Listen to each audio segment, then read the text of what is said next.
What up, YouTube? Ed WeskerGriff coming back with a post-national Mailday recap video.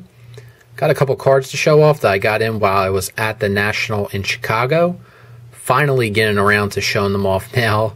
Pretty much had a week to recuperate and to get my bearings right after the craziness of Chicago, which I do want to talk a little bit about that. But let's get into the cards first. I'll show those off. Picked this up with my eBay bucks. I pretty much spent all my eBay bucks on this one card. I was actually looking for a couple cards of this guy at the National, but I didn't actually see too much, and what I did see was really priced really high. But this is from 2014-2015 NBA Hoops. This is a rookie card, Hot Signatures autograph of Joel Embiid. Trust the process. So I wanted to get a rookie card auto of Embiid. I do have another one of his autos from Revolution, but this is the first rookie auto that I have of him. So I figure I use all my eBay bucks and pull the trigger on this. So paid only $20 out of pocket for this card, which is a fantastic deal in my opinion. So happy to add this into the Sixers PC. Nice Embiid auto. I forgot to show this card in my national recaps. Mike O actually gave me this card. This is a 1949 Bowman. This is from PSA, graded authentic, of Andy Seminick.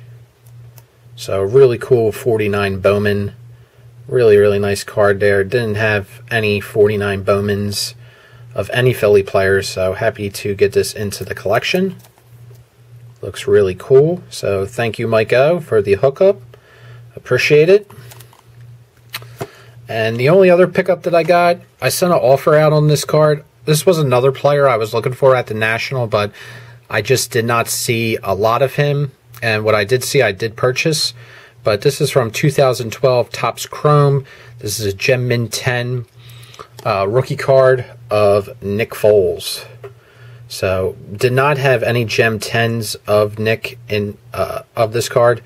So wanted to get at least one Gem Mint 10 in the collection before the season starts.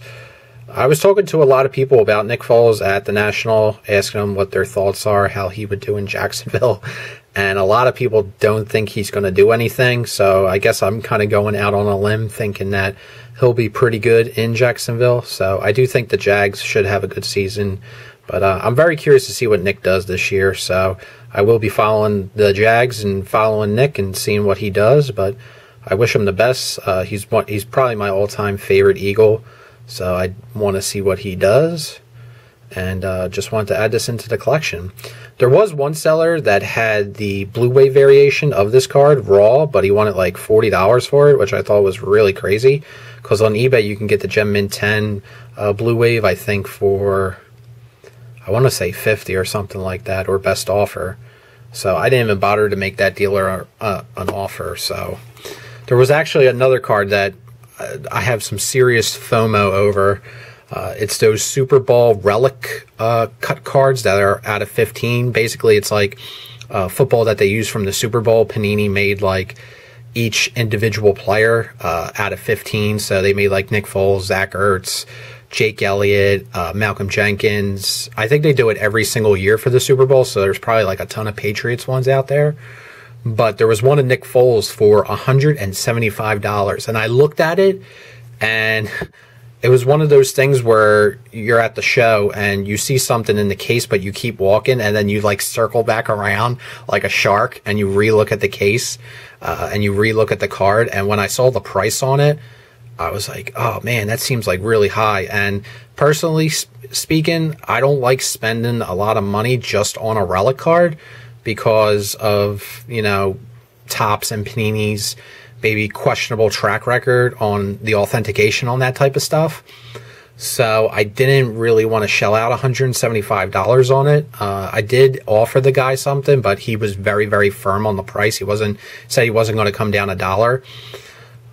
So I didn't buy it. And then I find the card. He actually co-signed it to Propstein, and the card's already on like $225, $250. So some serious FOMO on that card. I really, really wish I just would have paid the $175 and gotten into collection, because there's only 15 of them, and it is Nick Foles, who was the Super Bowl MVP, so it was a really, really cool card to get as an Eagles fan. So should have just ponied up the money, but I didn't, so some serious FOMO going on there. But I do have one other package, and speaking of the National, these gentlemen were at the National, got to meet up with them. Up North Collectors. I actually bought a Phillies mystery pack off of them, so I'm going to show off the cards from that. We got Bryce Harper. We got a Jorge Alfaro, who's having a pretty good season with the Marlins. We got a De Los Santos from Gypsy Queen. This is a really nice card. Look at the shine on that. As Pepino Man would say, so shiny. Rhys Hoskins from Revolution. Rhys Hoskins, rookie.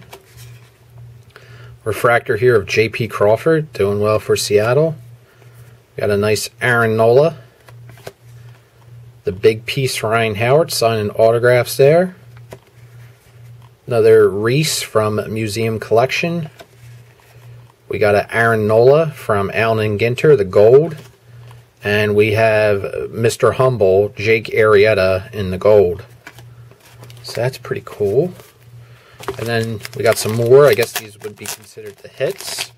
So this was my second time getting into the mystery packs that Up North Collectors does. Got one for the Orioles, really liked it, so I figure I'd get the Phillies as well. So here we got Tommy Hunter from Topps Flagship.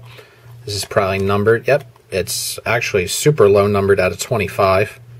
So that's really awesome. Nice low numbered from Series 2. Then we got a Dylan Cousins from Bowman's Best. We got a Pat Neshek. I believe this is the gold, so it should be numbered out of 2019. It is. We got a nice illumination of Bryce Harper from Prism. We got a blue from Topps Chrome of Pat Neshek, numbered out of 75. And then we got this really cool relic card, authentic All-Star workout used jersey of Ryan Howard from the 2006, MLB All-Star game. I'm pretty sure that was the one in Pittsburgh where he won the home run derby. Yep, PNC Park in Pittsburgh. I wonder if Bob Lewis was there.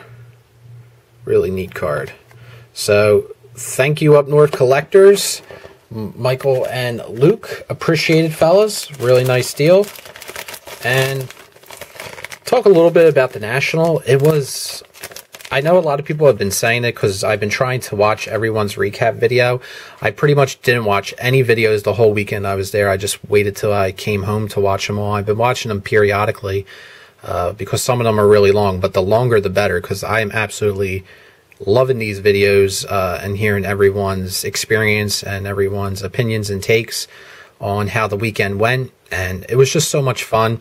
It was really overwhelming, and I do want to say I really, really greatly appreciate everyone that came up and talked and hanged out with me. That was really, really cool.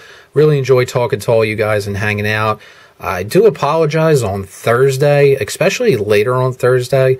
When I was talking to people, I was just so incredibly tired from traveling that day and from pretty much not sleeping. So I was like kind of like the Walking Dead, as I was telling Eric on Friday and Saturday. I was pretty much like a zombie come like 5, 6 o'clock on Thursday. So I pretty much passed out in the room and slept for like close to 10 to 12 hours to recharge for Friday and Saturday, which I was fully charged up and ready to go.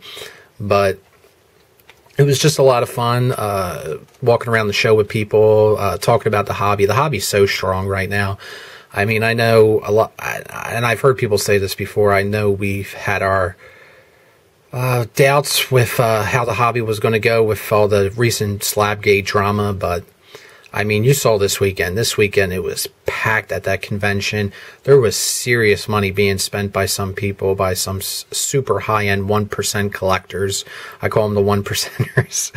There was some insane purchases that were going on, and that's the coolest thing about the National. It is for every single type of collector. You got your value box guys, you got your, you know, your mid-end guys, your vintage guys.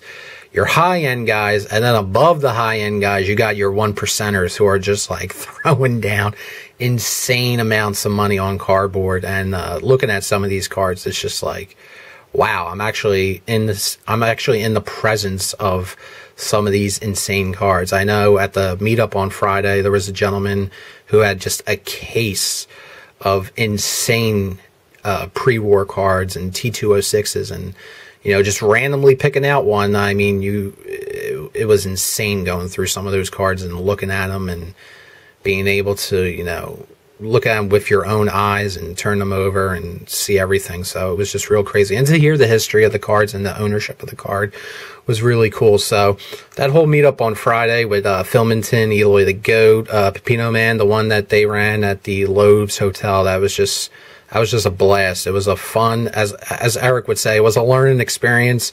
Definitely learned a lot, and it was just so much fun. It was a ton of fun.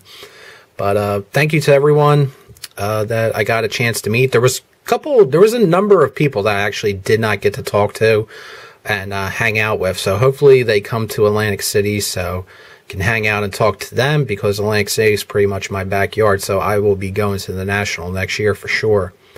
So that's pretty much all I got for you guys. Hope everyone out there is doing well and is getting through the post-National Depression, because it's going strong here. But yeah, looking forward to it coming up in 2020 in AC, and I hope you are as well. So take care, guys. Have a great one.